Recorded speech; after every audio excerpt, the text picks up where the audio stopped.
नमस्कार, मैं हूं प्रवीण दुबे। जब राहें जुदा ही हो गई तो फिक्र क्या और ख्याल क्या, इश्किया नहीं ये खालिस सियासत की लाइनें हैं। मन वचन कर्म से बीजेपी के हो गए सिंधिया को लेकर परेशान हाल कांग्रेस और दिग्विजय की सियासी सेहत को लेकर फिक्रमंद हुई बीजेपी की बयानी है ये। असल में आज बीजेपी ने भाजपा के स्टार प्रचारकों की सूची जारी की। इन स्टार प्रचारकों की सूची में एक भी सिंधिया समर्थक को जगह नहीं मिली। सांसद ज्योतिरादित्य सिंधिया का नाम भी सूची में 10वें नंबर पर था। सिंधिया 10वें नंबर पर क्यों, इस पर सवाल के साथ हैरानी जताएं आप। उससे ज्यादा हैरत की बात यह कि सिंधिया को लेकर यह सहानुभूति सवाल के खोल में कांग्रेस की तरफ से आई। बीजेपी स्टार प्रचारकों की सूची जारी कर रही थी, लेकिन पार्टी की बड़ी चिंता दिग्विजय सिंह को लेकर कि आखिर उन्हें कांग्रेस की जनसभाओं में जगह क्यों नहीं दी जा रही। आज अशोकनगर में कैलाश विजयवर्गीय ने दिग्विजय सिंह और कमलनाथ का चुन्नू मुन्नू के नाम से नया नामकरण भी कर दिया। खैर, मुद्दे की बात यह है कि राजनीति में शेख अपनी अपनी देख, यह कायदा कब आएगा? क्या इस बहाने कांग्रेस सिंधिया को कुरेद रही है कि यहां क्या रुतबा था, वहां देखो क्या हाल हो गए? और दिग्विजय सिंह के मामले में बीजेपी की कोशिश किसी नई रंजिश को हवा देने की है। अब ऐसे में सवाल ये कि ये सहानुभूति है या सियासत, और सवाल उठे हैं कि कांग्रेस को सिंधिया, बीजेपी को दिग्गी की चिंता क्यों? तो मांगेंगे कैफियत और कहेंगे जवाब तो देना होगा, लेकिन पहले आपको दिखाते हैं एक रिपोर्ट, देखिए।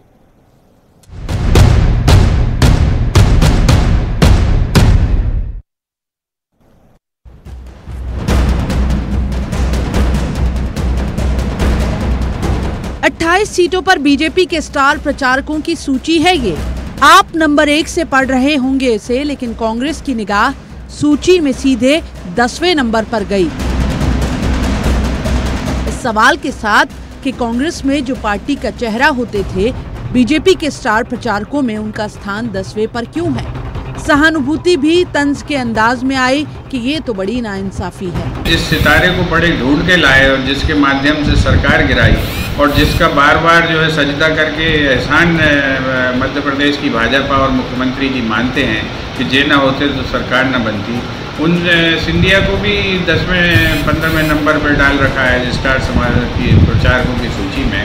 इससे लगता है कि जो आभा मंडल है सिंधिया का, वो लगभग मध्य प्रदेश में समाप्त हो गया है। इधर बीजेपी की सबसे बड़ी चिंता ये कि आखिर कांग्रेस ने दिग्विजय सिंह को इतना फुर्सत में क्यों ला दिया है? क्यों जनसभाओं में दिग्विजय के लिए नो एंट्री है? आदमी को इतना फुर्सत में भी नहीं होना चाहिए। क्या है कि अब कोई आम सभाओं में तो बुला नहीं रहा, तो ट्वीट ही करते हैं। दिग्विजय सिंह जी चुनाव प्रचार करें ना करें, उनके पेट में क्यों दर्द हो रहा है भैया? अपना घर देखो। अब ये तो 7 तारीख बताएगी कि कौन को जीत मिलती है, कौन को हार मिलती है। एक भी सीट पे खाता नहीं खुलेगा भारतीय जनता पार्टी का, इसलिए बौखलाए हुए इस तरह की बातें कर रहे हैं। बाकी बयानों के साथ नामकरण के लिए सुर्खियों में आ रहे इस उपचुनाव में आज राष्ट्रीय महासचिव कैलाश विजयवर्गीय ने भी एंट्री ले ली है। बोले मैंने सरकार को बोल दिया है कि यदि कर्जा माफ नहीं हुआ तो मैं सड़क पे आ जाऊंगा। अहंकार में बैठे चुन्नू मियाँ, उनने मुन्नू मियाँ से राय ली। मुन्नू ने बोला हाँ बोल तो सड़क पे आ जाए। मैंने देखा कमलनाथ जी की सभा हो रही है, 200 लोग। दिग्विजय सिंह की सभा हो रही है, 300 लोग। सिंधिया जी की सभा हो रही है, 1500 लोग, 2000 लोग। ये दोनों चुन्नू मुन्नू ने क्या किया?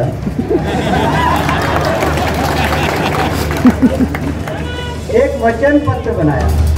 तो इस चुनावी चिंता में बड़ा मलहरा सीट का भी जिक्र जरूरी। पहले बीजेपी फिर कांग्रेस, यानी कई घाट का पानी पीकर अब यहां से पूर्व मंत्री अखंड प्रताप सिंह बीएसपी से उम्मीदवार बने हैं। क्या बीएसपी के इस दांव से इस सीट पर कांग्रेस के भगवा कार्ड पर असर होगा? बाकी 28 सीटों पर फिलहाल कांग्रेस को सिंधिया की चिंता है और बीजेपी को दिग्विजय सिंह की क्यों है? जवाब तो देना होगा। भोपाल में अनुराग श्रीवास्तव के साथ bureau report, news 18 Madhya Pradesh Chhattisgarh. तो अभी 2 मेहमान हमारे साथ जुड़े हैं। सबसे पहले उनका परिचय मैं आपसे करा दूं। हमारे साथ हैं भूपेंद्र गुप्ता, कांग्रेस के वरिष्ठ नेता हैं, प्रवक्ता भी हैं। भूपेंद्र जी का स्वागत। और दूसरे मेहमान आशीष अग्रवाल, बड़े ऊर्जावान और विद्वान प्रवक्ता हैं बीजेपी के। आशीष जी का भी स्वागत है। शुरुआत कर लेते हैं भूपेन जी से।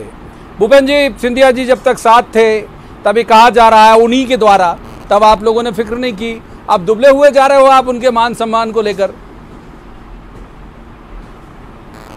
देखिए, दुबले उबले नहीं हो रहे हैं और ना हम बहुत खुश हो रहे हैं, लेकिन चूंकि वो एक इसको मुद्दा बनाकर उन्होंने जो है धोखा किया था हमारी पार्टी के साथ कि उनका पार्टी में सम्मान नहीं हो रहा था, तो भारतीय जनता पार्टी में किस तरह का सम्मान हो रहा है ये अपने आप विषय बनेगा, क्योंकि वो सम्मान की तलाश में ही निकले थे। अगर इसको वो सम्मान समझ के जो है निकले हुए हैं तो ये तो सवाल बनेगा ना, ये जनता के बीच में भी ये सवाल है, ये अकेला कांग्रेस पार्टी में सवाल नहीं है क्या, जो तो राजनीतिक दलों में तो सवाल ये बनेगा ही। ये तो जनता सवाल पूछ रही है कि महाराज की जई गए तो हन थी तो काय को गए, तो ये अब जो है ये बात तो जनता कह रही है, तो जनता के बीच के जो सवाल हैं वो स्वाभाविक रूप से राजनीतिक दलों के सवाल बन जाते हैं।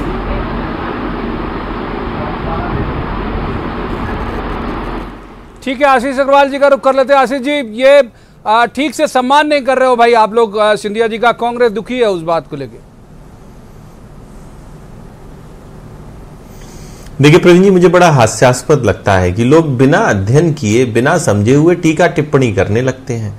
अगर उस पूरी सूची पर ही अगर नजर डाल ली होती तो उसमें समझ आता कि उसमें क्रम के कोई मायने नहीं है, क्योंकि आदरणीय सिंधिया जी के बाद जिन लोगों के नाम हैं वो अपने आप में वरिष्ठता लिए हुए हैं। आदरणीय राकेश सिंह जी, नंद कुमार सिंह चौहान, आदरणीय नरोत्तम मिश्रा जी और वर्तमान के केंद्रीय मंत्री प्रहलाद पटेल उस क्रम में, उस लिस्ट में सिंधिया जी के बाद हैं।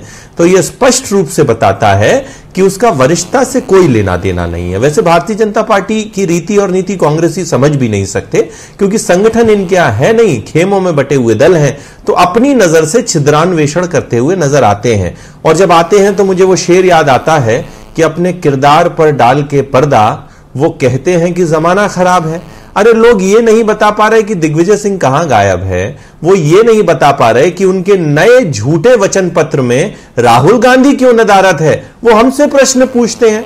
दूसरा विषय, हम क्यों दिग्विजय सिंह जी को याद करते हैं? प्रवीण जी देखिए, बड़ा स्पष्ट है, व्यक्ति को अपनी गलतियां जरूर याद रखनी चाहिए, अन्यथा वो दोबारा उन गलतियों को दोहराएगा। तो मिस्टर बंटाधार का वो लालटेन युग जहां चारों ओर अंधेरा था और चौकीदार लुटेरा था, मध्य प्रदेश के 7.5 करोड़ लोगों को याद रहे। इसलिए हम हमेशा प्रयास करते हैं कि दिग्विजय सिंह जी ने क्या रोएंगे उनके नाम से, वो तो कब चले गए 2003 से ही याद रहे।